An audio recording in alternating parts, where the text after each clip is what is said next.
TCL കൂട്ടുകാരെ, മനസ്സു നിറയെ മറ്റുള്ളവർക്കായി പകർന്നു നൽകാൻ സ്നേഹം മാത്രം നിറച്ച് യാത്ര തുടങ്ങിയതാണ് സിസ്റ്റർ ഹേസ്ലെറ്റ് MSD എന്ന അധ്യാപികയായി വിരമിച്ച സന്യാസിനി.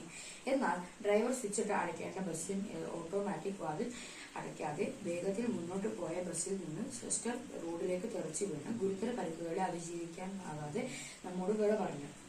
കോതമംഗലം കോഴിപ്പള്ളിയിൽ വെച്ചുണ്ടായ അപകടത്തിലാണ് ഈ കഴിഞ്ഞ വർഷം ലിറ്റിൽ ഫ്ലവർ ഹൈസ്കൂളിൽ നിന്നും വിരമിച്ച നിരവധി മേഖലകളിൽ സജീവ ശുശ്രൂഷ ചെയ്തിരുന്ന നല്ല അധ്യാപികയായ സിസ്റ്റർ ഇന്നലെ ജീവൻ നഷ്ടമായത്.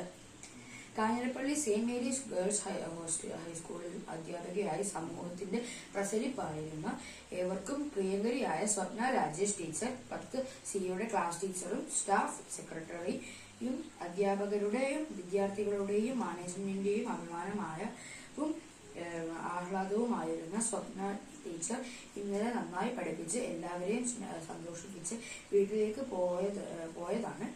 പതിവ് പോലെ ഇന്ന് രാവിലെ സ്കൂളിൽ എത്താമെന്ന് പ്രതീക്ഷയുമായാണ് ടീച്ചർ പോയത്. എന്നാൽ വീട്ടിൽ വെച്ച് പെട്ടെന്ന് ഹൃദയാഘാതം ഉണ്ടാവുകയും ജീവൻ നഷ്ടമാവുകയുമാണ് ഉണ്ടായത്. പ്രിയ കൂട്ടുകാരെ, 2 ഗുരുശ്രേഷ്ഠർ അപ്രതീക്ഷിതമായി വിദ്യാർത്ഥി ലോകത്തിനൊരു യാത്ര പറഞ്ഞു. ഹൈസ്കൂൾ സിസ്റ്ററിന്റെയും സ്വപ്ന ടീച്ചറിന്റെയും വിദ്യാർത്ഥികൾ മൃതദേഹ പേടകങ്ങളിലൂടെ വിങ്ങിക്കരഞ്ഞുകൊണ്ട് നീങ്ങുന്നത് കണ്ടു. വിദ്യാഭ്യാസ കാലത്തിന്റെ ഏറ്റവും വലിയ സ്വാഭാഗ്യം എന്ത്? ഫുൾ A+ വാങ്ങുന്നതോ കലാതിലകമോ പ്രതിഭയോ ആകുന്നതോ ആണോ? സമ്മാനങ്ങൾ ഒന്നും കിട്ടുന്നില്ലെങ്കിലും താൻ ബഹുമാനിക്കുന്ന അധ്യാപകരുടെ പ്രീതിയും വാത്സല്യവും തന്നോടൊപ്പമുണ്ട് എന്ന ഒരു വിദ്യാർത്ഥിയുടെ ആത്മവിശ്വാസവും ഉള്ളിലെ അഭിമാനവുമല്ലേ എന്നും വലിയ സ്വാഭാഗം തിരിച്ചറിയായും അതെ, അതിന് ആത്മാർത്ഥതയും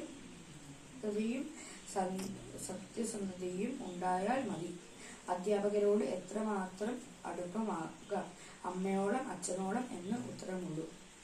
നമ്മുടെ ഭാരതീയ ദർശനത്തിൽ മാതാവും പിതാവും ഗുരുവും ദേവരും തുല്യരാണ്. ഗുരുദേവോ ഭവ എന്നത് തന്നെയാണ് നമ്മുടെ പ്രമാണം. ദൈവതുല്യമാണ് ഗുരുസ്ഥാനം. ഗുരുത്വം എന്ന മഹാകൃപ വിദ്യാർത്ഥിയിലേക്ക് വർഷിക്കാൻ ഉള്ളിൽ വെളിച്ചമുള്ള ഗുരുവിന് മാത്രമേ കഴിയൂ.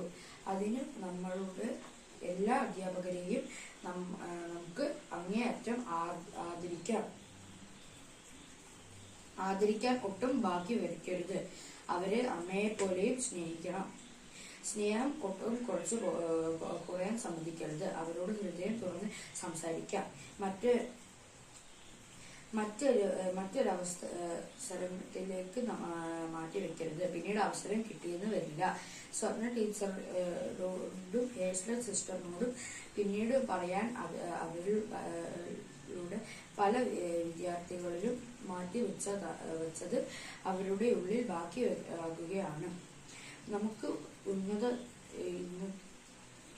തന്നെ സ്നേഹതയോടുകൂടെ പുഞ്ചിരി മഞ്ജരികളുമായി നമ്മുടെ അധ്യാപകരുടെ മനസ്സിൽ ശിഷ്യവസന്തം തീർക്കാം. അമ്മയോളം അടുക്കാം. അനുഗ്രഹീതരാകാം. ആശംസകളോടെ സ്വന്തം കൊച്ചേട്ടൻ.